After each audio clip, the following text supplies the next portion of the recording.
Could a promise of prosperity and job creation be nothing more than an illusion, a mirage in the desert of economic struggle? It seems the answer lies hidden within the complex web of international trade agreements.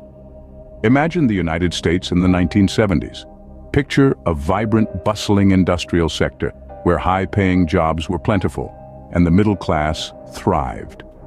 Fast forward to today, and the scene is starkly different. The once robust middle class appears to be eroding, replaced by an expanding lower economic bracket.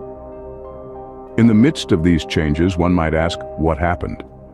A significant part of the answer can be found in trade agreements like the North American Free Trade Agreement, or NAFTA, as it is commonly known. These agreements were hailed as the gateway to more jobs and prosperity. Yet, as our investigation reveals, the reality is far from this rosy picture. Delving into the data, we find that the percentage of high-paying industrial jobs in the U.S. has seen a significant decline since the heydays of the 1970s.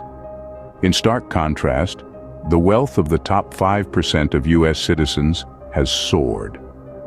This leaves us with a pressing question: how have trade agreements contributed to this shift? The answer lies in the fine print of these agreements. Often they favor large corporations, allowing them to move operations overseas where labor is cheaper. This results in a loss of domestic jobs, particularly in the industrial sector.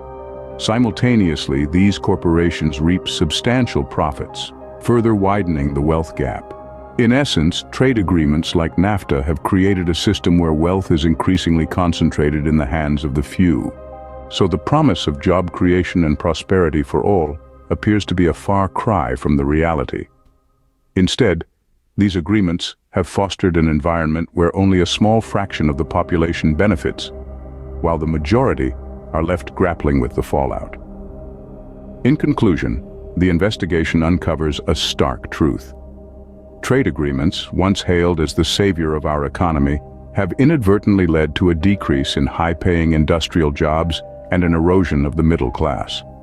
While the top 5% of U.S. citizens have grown richer, the rest have been left to navigate an increasingly challenging economic landscape.